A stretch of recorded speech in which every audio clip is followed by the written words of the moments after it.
And welcome to ज़रा हट के। मुबश्शिर ज़ैदी और वसअतुल्लाह खान का सलाम कबूल कीजिए। आज हम बात करेंगे सीनियर सहाफ़ी अयाज़ अमीर की, जिनको जुमे के रोज़ लाहौर में कुछ लोगों ने तशद्दुद का निशाना बनाया और वो दिन है और आज का दिन है। अभी तक पता नहीं लग रहा, डिस्पाइट द फैक्ट के वज़ीर आज़म, वज़ीर आला सब जो है ट्वीटें दाग चुके हैं कि इनके जो हमले में मुलव्वस जो लोग हैं उनको कैफर किरदार तक पहुंचाया जाएगा। हमारे साथ मौजूद है टेलीफोन लाइन पर अयाज साहब। Welcome to the show. Ayaz Amir साहब, हम ये जानना चाहते हैं, ज़ाहिर है कोई भी सहाफ़ी जिस पर ऐसा हमला होता है आज तक उसके जो रिस्पॉन्सिबल हैं हमला आवर जो हैं वो आज तक सामने तो नहीं आए और ना ही किसी हुकूमत ने कोशिश की कि उनको सामने लाया जाए। आपसे मैं ये जानना चाहूँगा कि ये जो वाक़या हुआ उस बारे में कहा जा रहा है कि आपने जो है एक तनकीदी तकरीर की उनके ख़िलाफ़ जिनके ख़िलाफ़ ज़ाहिर है हमारे मुल्क में जो है बोलना कुछ मना वना किया जाता है। तो क्या यही वजह रही या कुछ और भी था पसे पर्दा? आपसे आपको कोई टेलीफोन्स भी आए थे, मैं एक प्रोग्राम में सुन रहा था, तो हमें थोड़ा सा बताइए कि इसका पस मंज़र क्या है। नहीं, वो तकरीर तो हो गई थी, वो सेमिनार हुआ था, वो भी शायद उसमें हालांकि ऐसी कोई बात नहीं थी, नागवार लगी होगी, लेकिन उससे चंद दिन पहले मैं यहाँ पे प्रोग्राम अपना करने आता हूँ लाहौर में, तो एक सराय में क़याम होता है।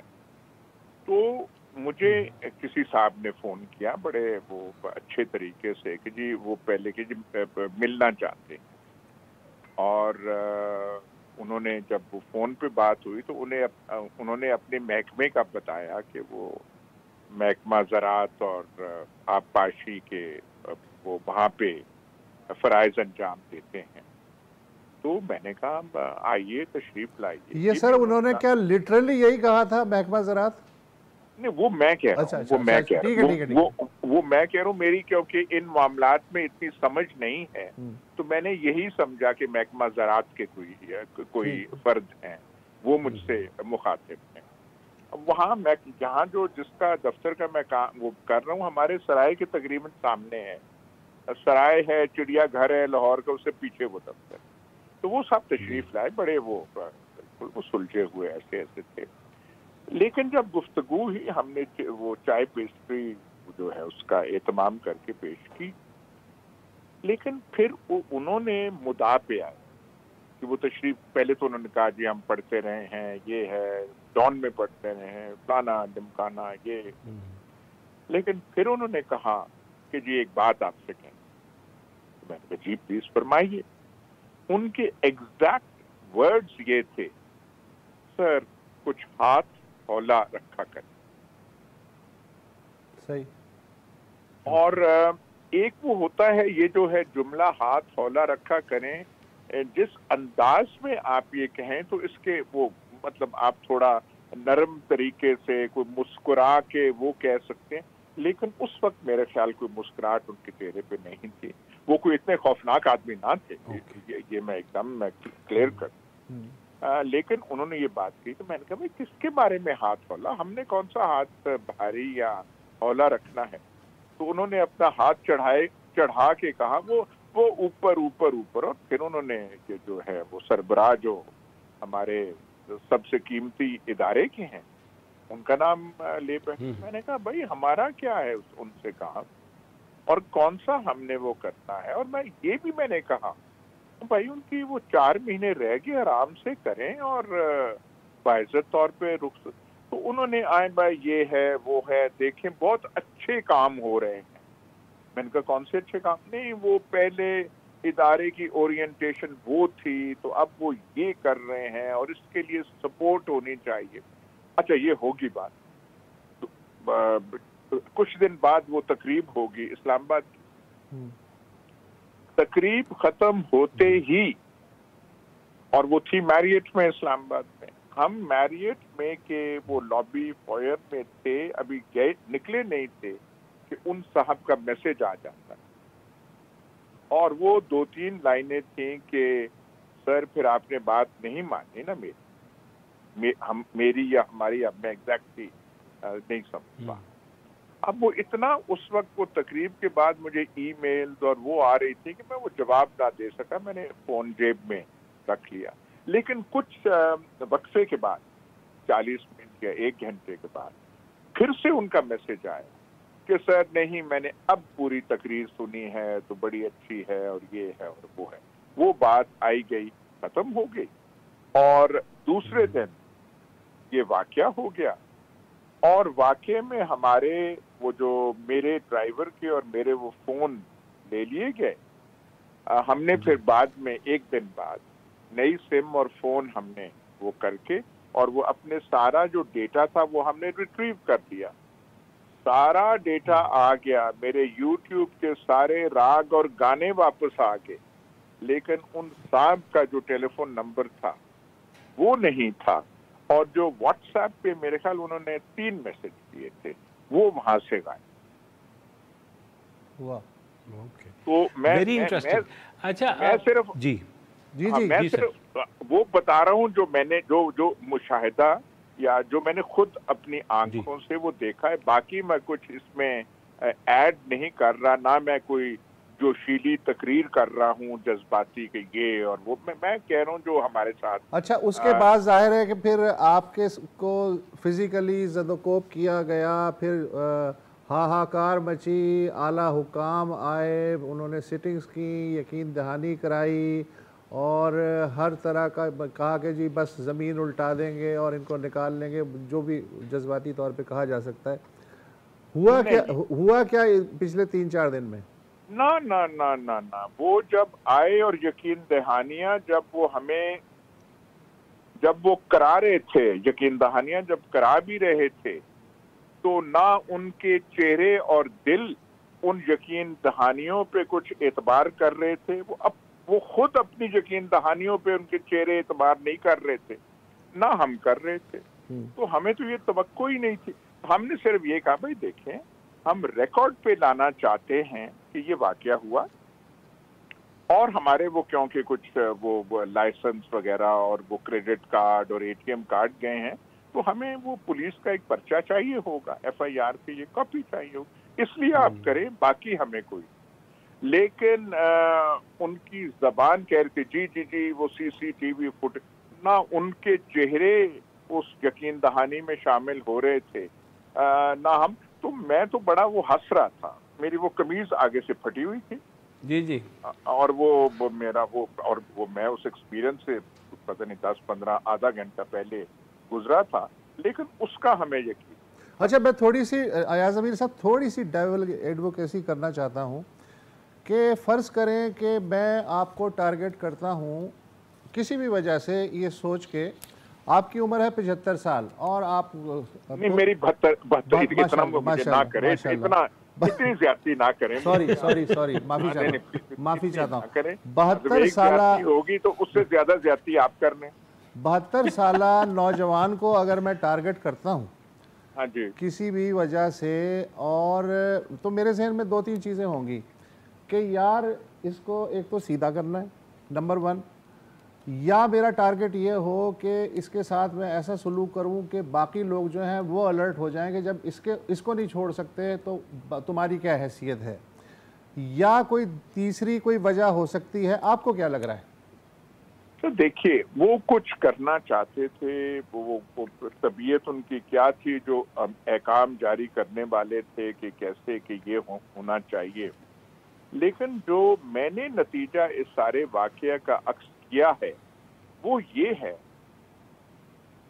ये है कि कुछ जहनी कैफियत महकमों की कह लें या अशखास की कह लें, वो पैरानोया का शिकार हो जी। कोई बात इतनी थी नहीं जितनी के बना दी गई। और मैंने उसमें वो जो तकरीर भी की थी जिसके बारे में उन्होंने कहा, जिसके बारे में कहा कि आपने हमारी बात नहीं मानी, कुछ मैंने वो एक्सटेंशन की बात की थी। और बाखुदा मुझे तब इतनी समझ नहीं थी कि एक्सटेंशन का मसला इतना सेंसिटिव साबित होगा। वो बाद में मुझे बताया गया, जो जो थोड़ी ज्यादा समझदारी रखते थे, कि भाई किस्सा ही एक्सटेंशन का है, तो तुमने वहां जाके पता नहीं अपनी वो हाथ जो है वहां घुसा दिए इस मसले में।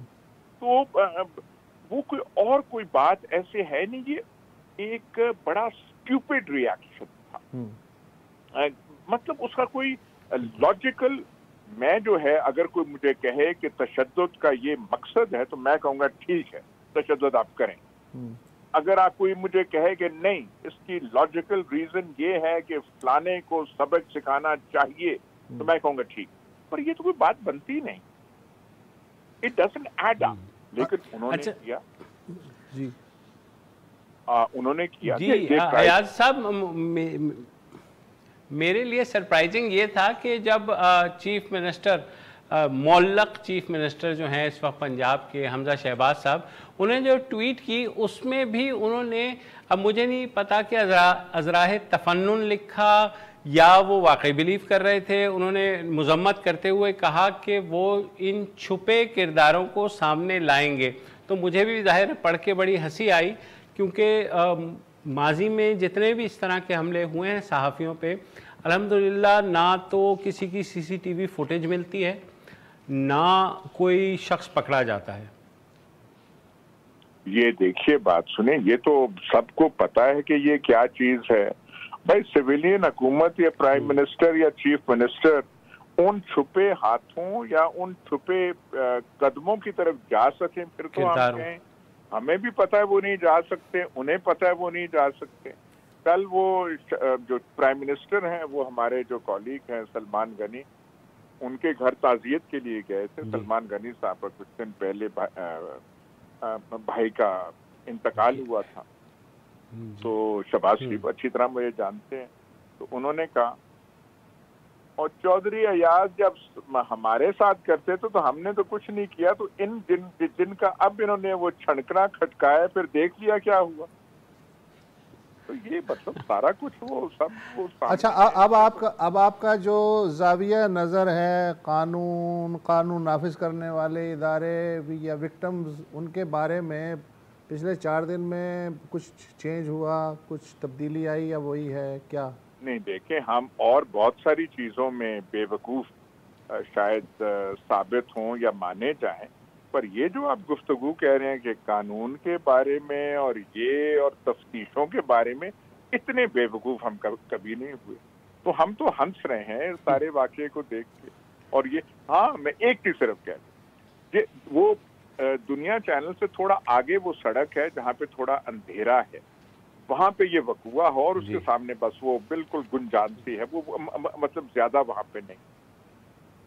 अगले दिन हम गए, और जब ये वाकया हुआ तो पुलिस की सारी इंतजामिया वहां पहुंची, कोई DIP फलाना, कोई CCPO, कोई DIG इन्वेस्टिगेशन, DIG फलाना।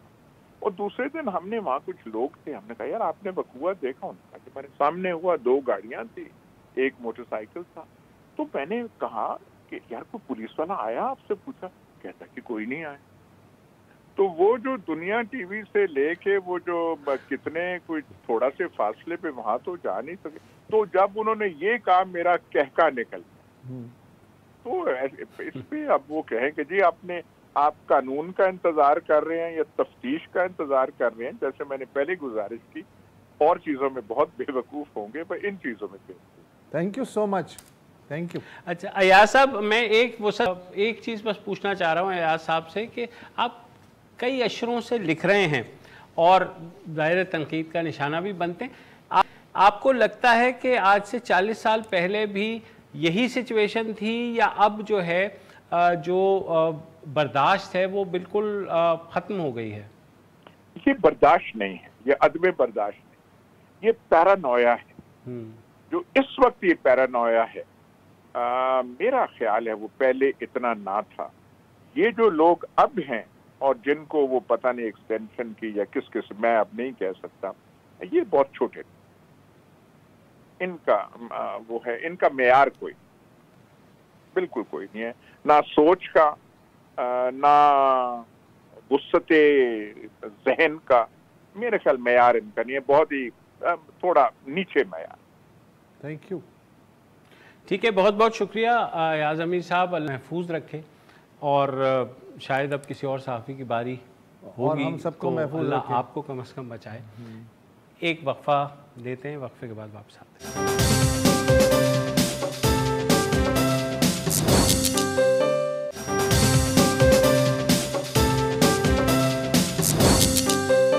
Welcome back. और कोई दिन ऐसा नहीं गुजरता कि मुल्क की कोई हाई कोर्ट या सुप्रीम कोर्ट ये हुक्म ना दे कि जबरी गुमशुदगियों का कुछ हल निकाला जाए और जो लोग बरसों से कई महीनों से कई हफ्तों से गायब हैं उनको बाजियाब कराया जाए। ये ख़बर इतनी मामूल बन गई है कि रोज़ किसी न किसी अखबार में छपती है। अदालत का हुक्म भी होता है मगर कुछ नहीं होता।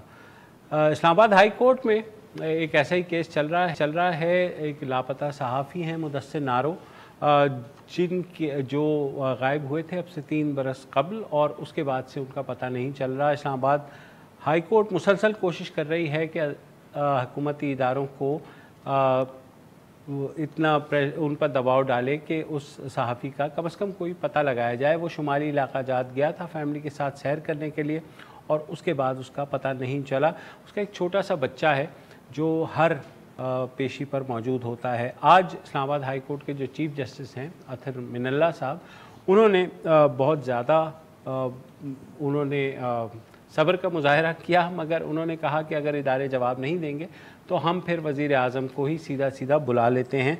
उन्होंने कहा कि इस सिलसिले में जो भी JIT बनी है और पंजाब टास्क फोर्स, उनका भी यही कहना है कि रियासत जबरी गुमशुदगियों में मुलव्विस है। क्या फ़ैसले में ये लिखें कि रियासत बेयारो मददगार है, बताया जाए किस से जवाब तलब करें। तो इसके बाद एक नोटिस हो गया। अब ज़ाहिर है वज़ीर आज़म शायद ख़ुद ना आएँ, उनकी तरफ से अटॉर्नी जनरल पेश हों, सितंबर की तारीख़ दी गई है और उन्होंने बारहा ये चीज़ मुझसे साहब हो रही है और मुझे पार्लिमान की न जाने क्यों एक दफ़ा फिर ये ख़बर आई परसों कि जो जबरी गुमशुदगी का बिल है जो सेनेट में गया था वो भी वहाँ से गायब हो गया है। तो जब बिल गायब हो जाए तो इन लवाहिकीन का इन जबरी तौर पर गुमशुदा होने वालों का क्या किया जाएगा? आपके पास कोई हल है? ये जब आप इस तरह के मौज़ूआत में पार्ली या कैबिनेट या प्राइम मिनिस्टर या अस किस्म सिविलियन हुकाम को लाते हैं तो मुझे वो बेसाख्ता एक शेर याद आ जाता है कि नाहक हम मजबूरों पे तोहमत है मुख्तारी की, जो चाहो सो वो आप करो, हमको अबस बदनाम किया। जिस समात का आप ज़िक्र कर रहे हैं जस्टिस अतर मिनल्ला की अदालत में, उसमें डिप्टी अटॉर्नी जनरल ज़ाहिर है उनको भी जज साहब ने डांट पिलाई और डिप्टी अटॉर्नी जनरल ने इतराफ़ किया कि हालात जैसे होने चाहिए ज़ाहिर है वैसे नहीं हैं, मगर काबीना कमेटी इस मसले को खुश उसलूबी से हल करने की कोशिश करेगी। ज़ाहिर है वो इससे ज़्यादा क्या कह सकते हैं। फिर उन्होंने ये भी बताया कि जी एजेंसियाँ वफाकी हुकूमत के कंट्रोल में हैं और उन्होंने कहा कि हमारा जो रिकॉर्ड है उसके हिसाब से 8,400 अफराद का जो केस है उसमें से इस वक्त जो हैं वो 600 लापता हैं। अच्छा, 23 जून को भी आपको याद होगा कि जस्टिस अतर मिनल्ला ने एक 8 बरस से गायब हैं जाहिद अमीन साहब और एक साहब सादिक अमीन, वो 1 बरस से गायब हैं, उनके केस की समाअत की थी और उन्होंने कहा कि जबरी अगवा की बाबत जो तहकीकाती कमीशन है वो भी अपनी ज़िम्मेदारियां पूरी करने में नाकाम हो गए। अच्छा, ये सिर्फ इस्लामाबाद हाई कोर्ट ने नहीं कहा, सुप्रीम कोर्ट का तकरीबन हर चीफ जस्टिस जो है वो ये जुमला दोहरा चुका है, जस्टिस इफ्तिखार चौधरी से लेके अब तक। अच्छा, फिर अदालत ने में फ़रतुल्लाह बाबर साहब भी पेश हुए थे। फ़रतुल्लाह बाबर ने कहा कि कई लोग गायब हुए हैं मगर अब तक ये पता नहीं चल सका कि किसने उठाए हैं। तो इस पे जस्टिस साहब ने उनसे फिर जिरा की कि आपकी भी गालिबन हुकूमत तो रही होगी। उन्होंने कहा जी बिल्कुल रही है। तो फिर आप क्या करते थे? तो इसका वो कोई तशरीह पर ज़ाहिर जवाब होता तो देते, कहाँ से देते वो। लेकिन अदालत ने उन फ़रतुल्लाह बाबर को और एक आबिद नज़ीर एडवोकेट है उनको एमएस क्यूरी मुकर्रर किया है, यानी मददगार मुकर्रर किया है अदालत का।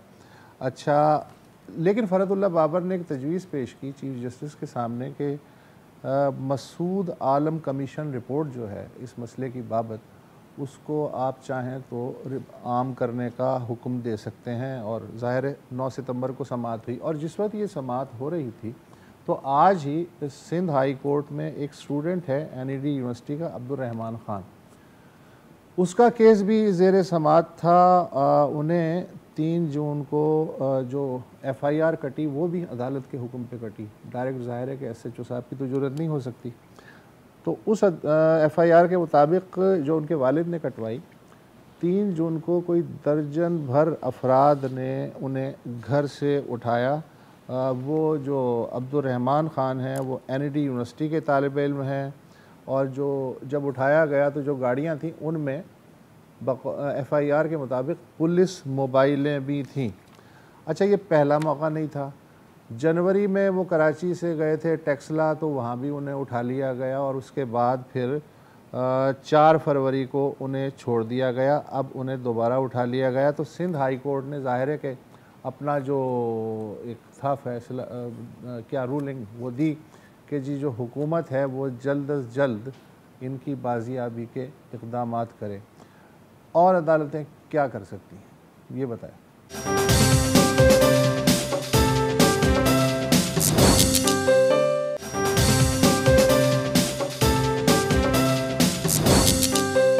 Welcome back. और दुआए ज़हरा की जो गुमशुदगी का केस था वो कहने को हल हो गया था, मगर जो उनकी उम्र की जो डिटर्मिनेशन है या उसका तयन करने का जो टेस्ट था वो जब शुरू में हुआ तो कहा यह गया कि उनकी उम्र तकरीबन 16 साल से ज़ायद है, उसके लगभग है, जिसके बाद कोर्ट ने ऑर्डर दिया कि वो अपने जिनके साथ उन्होंने शादी की है उनके साथ वो जा सकती हैं। गो के सिंध में कानून ये है कि 18 साल से कम उम्र लड़की जो है वो शादी नहीं कर सकती। 16 अप्रैल को दुआए ज़हरा कराची के एक इलाके से गुमशुदा हुई और 26 अप्रैल को लाहौर में वो अपने एक जो उनके शौहर हैं ज़हीर, उनके हमरा जो है एक अदालत के रूबरू पेश की गई, बाजियाब कराया गया पंजाब पुलिस ने। उसके बाद से सिलसिला ये हुआ कि अदालत में ये बताया गया कि उन्होंने अपनी मर्ज़ी से शादी की पंजाब में, जहाँ ये कानून नहीं है कि 18 साल से कम उम्र बच्ची अपनी जो है उसकी शादी की जा सकती है। मगर कराची में जब दोबारा उनको पेश किया गया तो उनका मेडिकल एग्ज़ामिनेशन के लिए उनको अदालत ने ऑर्डर दिया, और जो इनिशियल मेडिकल एग्ज़ामिनेशन हुआ उसमें जो एज डिटर्मिन हुई वो 16 साल से ज़ायद हुई। हालांकि उनके वालिदैन जो हैं वो मुसर थे कि उनकी एज जो है वो किसी तौर 15 साल से ऊपर नहीं है, क्योंकि उनकी शादी को ही तकरीबन 17 साल हुए हैं या 16 साल हुए हैं। ये दोबारा जो आज दोबारा ऑर्डर किया गया मेडिकल एग्ज़ामिनेशन का, और अब जो रिपोर्ट आई है उसमें ये कहा गया है कि उनकी जो उम्र है वो 15 साल से ज़रा ज़ायद है, जो कि यकीनन नाबालिग लड़की की उम्र है। हमारे साथ police surgeon of Sindh doctor Sumaiya Saeed हैं। इन्हें हमने पहले भी लिया था जब ये केस चल रहा था, और उन्हें बड़ी तफसील से डॉक्टर सुमैया ने बताया था कि क्या क्या कंडीशनैलिटीज़ होती हैं किसी भी उम्र के तयन के लिए। तो welcome to the show doctor साहिबा। जो अब डिटर्मिन हुई है दुआए ज़हरा की एज और इससे पहले जो डिटर्मिन हुई थी, क्या फ़र्क है उसमें? देखिए, पहले भी यही बात हुई थी कि जो पैरामीटर्स होते हैं अगर सबको यूज ना किया जाए तो। आवाज आ रही है आपको? Can you hear me? जी बिल्कुल आ रही है जी, लाउड एंड क्लियर। ओके, फरमाइए। ओके। जो भी पैरामीटर्स होते हैं, जैसे पहले हमने किया था कि जनाब डॉक्यूमेंटेशन होती है, फिजिकल एग्जामिनेशन होती है, डेंटल एग्जामिनेशन होती है, और फिर ऑसिफिकेशन एक्सरेज होते हैं। अगर उन सबको यूटिलाइज ना किया जाए तो मार्जिन ऑफ एरर जो है वो 2 to 3 years आ सकता है, जैसे हमने सिर्फ रेडियोलॉजी में देखा था। अच्छा, दुआए ज़हरा के साथ ये मामला हुआ कि उनका सिर्फ ऑसिफिकेशन टेस्ट हुआ था फर्स्ट टाइम अराउंड। अब की बार ना सिर्फ ऑसिफिकेशन हुआ बल्कि डेंटल भी हुआ, और साथ में हमने फिजिकल एग्जामिनेशन भी को भी कंसिडर किया। एक बहुत इंटरेस्टिंग बात यह है कि this is actually an unusual discrepancy कि अब की बार भी जो असेसमेंट हुआ उनके ऑसिफिकेशन एक्सरेज के लिए या बोन एज का, वो 16 से 17 साल ही आया, नियरर टू 16 वो उतना ही आया। ठीक है, उसमें चेंज नहीं आया, इंटरप्रिटेशन बिल्कुल वही थी। जो फर्क आया आपकी बार वो आया जनाब डेंटल एग्जामिनेशन से। डेंटल एग्जामिनेशन में जब किया गया तो उसमें ना सिर्फ फिजिकल मतलब फिजिकली दांत गिने जाते हैं, दांत देखे जाते हैं, कास्ट बनाया जाता है, उसके बाद उसमें ओपीजी बाकायदा जो एक्सरे होता है पूरे दांतों का वो किया जाता है, और दांतों की जो रूट्स होती हैं उनकी कैल्सिफिकेशन देखी जाती है। तो दुआए ज़हरा की जो एज आई based upon the dental age, जो डेंटल एज आई उनकी depending upon the physical examination and OPG examination, वो आई 13 से 15 साल। तो 16 से 17 साल हमारे पास रेडियोलॉजिकल असेसमेंट थी, दैट बोन एज। 13 से 15 साल हमारे पास डेंटल एज थी, और जो फिजिकली उनको एग्जामिन किया गया उस हिसाब से हमारा असेसमेंट ये था कि 14 से 15 साल है। फिर इन तीनों एजेस को मद्देनजर रखते हुए एक मीन एज पे हम अराइव किए, which was 15 to 16 years but closer to 15 years. तो अब ये वाला जब हमने ये तीनों चीजें यूज करी हैं तो उनके पेरेंट्स कह रहे हैं कि वो 14.5 साल की हैं। तो आप देखिए कि हमारा मार्जिन ऑफ एरर जो है वो 2-3 साल से होकर कितना नीचे आ गया। यहाँ एक सबसे इम्पोर्टेंट बात यह है कि एक्सरेज अभी भी वही दिखा रहे हैं जो एज उन्होंने पुराने मेडिको लीगल सर्टिफिकेट में दिखाई थी, उसी जिस बेस पे दिया गया था, यानी 16 से 17 साल वो अभी भी वही है। तो अदालत ने के सामने अब मसला जो है वो शायद और उलझ गया है कि अब वो जो आपका जो रेडियोलॉजिकल एज आई है उस पे ध्यान दे, या जो डेंटल मायने के बाद एज आई है उस पे ध्यान दे। जज साहब क्या करें? जी नहीं, ऐसे नहीं ध्यान देना है। फाइनल ओपिनियन हमने करके दिया है। देखिए ये जो इनकी बोन एज है, this is a very unusual discrepancy. इसको आप जेनेटिक्स से डिस्क्राइब कर सकते हैं कि कुछ बच्चियां होती हैं या कुछ फैमिलीज होती हैं जिनकी बोन एज जो होती है, बोन्स चौड़ी होती हैं, मजबूत होती हैं, you know they have it in their family, ये फैमिली में रन कर रहा होता है। तो दिस इज एन, अगर आप रिपोर्ट गौर से पढ़िए तो जो आखिरी लाइन है उसकी रेडियोलॉजिकल एज के बाद उसमें लिखी ही गई है कि this is a very unusual discrepancy. जज क्या फर्ज करेगा, 15 साल या 16 साल? नहीं, हमने दिया हुआ है 15 to 16, क्लोजर टू 15। इसका क्या मतलब हुआ? इसका मतलब ये हुआ कि 16 साल की वो नहीं है। अच्छा, ठीक है जी। डॉक्टर सुमैया, मैं एक चीज़ पूछना चाह रहा था, मैं आऊँगा। हमें ज्वाइन किया है जिब्रान नासिर ने, जो कि वकील हैं दुआए ज़हरा के पेरेंट्स के, और उन्होंने भी परसू किया इस सारे मामले को। Welcome to the show Jibran. मैं ये जानना चाहता हूँ कि मेडिकल एग्जामिनेशन तो अपनी जगह, जो ये बच्चों के सर्टिफिकेट बनाता है नादरा, उनके दूसरे डॉक्यूमेंट्स होते हैं, अदालत उनको भी कंसिडर करती है या सिर्फ और सिर्फ मेडिकल एग्जामिनेशन के ऊपर ही सारे का सारा फोकस होता है? अस्सलाम वालेकुम जी, प्रोग्राम में मदऊ करने का शुक्रिया। आपके तवस्सुस से मैं डॉक्टर सुमैया को और तमाम जो ऑनरेबल रिस्पेक्टेबल मेंबर्स थे मेडिकल बोर्ड के, उनका मैं शुक्रिया अदा करूंगा कि उन्होंने पाकिस्तान के हवाले से थोड़ा सा एडवांस मैकेनिज़्म और डिटेल्ड मैकेनिज़्म इस्तेमाल करके एक एज असेसमेंट रिपोर्ट आज दी है, जिसमें 10 के करीब मेडिकल एक्सपर्ट्स शामिल हैं। और देखिए मेडिकल एविडेंस का रोल कहाँ पे आया। अदालत के सामने जब ये केस आया और बच्ची को पेश किया गया 6 जून को हाई कोर्ट में, तो एक तरफ नादरा के डॉक्यूमेंट्स थे जो कह रहे थे कि बच्ची 14 साल की है और वाक़े के वक़्त तो 14 साल से भी 11 दिन कम है, और दूसरी तरफ बच्ची का स्टेटमेंट था जो कि कह रही थी कि मैं 18 साल की हूँ। तो अदालत जब हस्बे बेजा की कार्रवाई कर रही होती है तो वो फैक्ट फाइंडिंग के अंदर ज़्यादा नहीं जा सकती, तो उन्होंने एक मेडिकल टेस्ट ऑर्डर किया। मेडिकल टेस्ट उस वक्त जो आया, रेडियोलॉजिकल रिपोर्ट जो आई, उसने बच्ची को बिटवीन 16 एंड 17, क्लोजर टू 17 रखा। तो वो कोलैबोरेटरी या वो सपोर्टिव हुआ बच्ची के स्टेटमेंट का कि मैं 18 की हूँ, और वो एक तरीके से नफ़ी कर रहा था उन डॉक्यूमेंट्स की। On the face of it सामने जो नज़र आ रहा था कि 14 के करीब नहीं, चूँकि बच्ची की उम्र 17 के करीब बताई जा रही है, तो यानी कि बच्ची अगर कह रही कि 18 की है तो हो सकता है वो 1 साल का मार्जिन ऑफ एरर और वाकई में 18 की हो। मगर चूंकि हमारे यहाँ ये एक स्टैब्लिश प्रिंसिपल है अदालत के यहाँ, और बहुत सारे ट्रायल्स जो हैं वो ओवरटर्न हो जाते हैं इस बात पे, और हाई कोर्ट में ये फैसले एज रिसेंट एज 2021 और 20 आए हैं कि प्रॉपर तरीका एज असेसमेंट का थ्रू मेडिकल बोर्ड है, through single medical doctor expert नहीं है। इसमें डॉक्टर सुमैया साहब आपको जो SOPs हमारे स्टैंडर्ड हैं, प्रैक्टिस है हेल्थ डिपार्टमेंट की, उस हवाले से बेहतर आगाह कर सकेंगी। तो चूंकि इस केस के अंदर जब आईओ को डायरेक्शंस दी गई थी कि आप टेस्ट करवाइए, तो वो मेडिकल बोर्ड के जरिए नहीं हुआ था, वो एक सिंगल डॉक्टर ओपिनियन था और उसके अंदर मार्जिन ऑफ एरर यकीनी तौर पर ज़्यादा आता है। अब जो मेडिकल एविडेंस आया है वो उस मौक़िफ़ की तायद कर रहा है जो वालिदैन ने शुरू से अपनाया हुआ था, जो कि ओरिजिनल बर्थ सर्टिफिकेट में, बे फॉर्म में और पासपोर्ट पे नुमाया होता है। और जहां किसी भी केस में लड़की की उम्र 16 साल से कम हो, उसमें तमाम तर जो ऑफेंसेस हैं, जो उसका एलिगेशन इस केस में है, चाहे वो चाइल्ड मैरिज हो पंजाब के हवाले से, या वो अगवाकारी हो, या अगर कोई पोटेंशियल सेक्सुअल ऑफेंसेस हैं, वो अट्रैक्ट हो जाते हैं, चूंकि वो एज स्पेसिफिक हैं।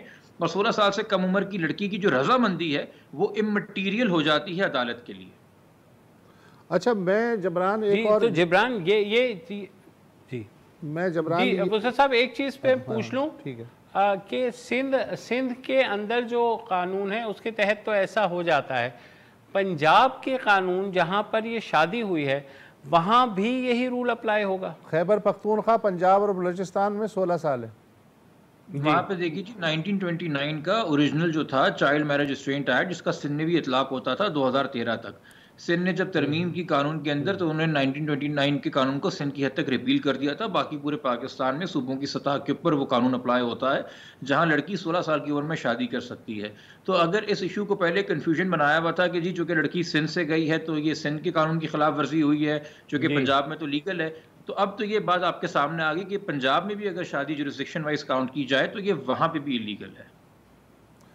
अच्छा, ये मैं जानना चाह रहा हूँ, एक वक्फा लेते हैं, वक्फे के बाद ओके जी, ठीक है, वक्फा लेते हैं।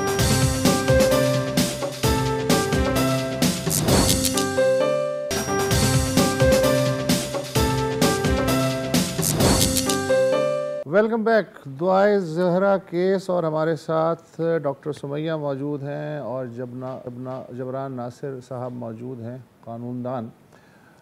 जबरान नासिर साहब, ठीक है, ये आज की रिपोर्ट से वाज़े होता है कि वो जो बच्ची है वो 16 साल की नहीं है, तो इसका मतलब है कि पूरे पाकिस्तान में बशमूल सिंध, बलूचिस्तान, सूबा खैबर पख्तूनख्वा और पंजाब जहाँ भी उसकी शादी हुई वो इलीगल है और चाइल्ड मैरिज एक्ट के तहत आती है। चाइल्ड अब्यूज़ का भी चार्ज लग सकता है उस पर, जिनसी तशद्दुद की भी दफ़ात लग सकती हैं, वो सब ठीक है।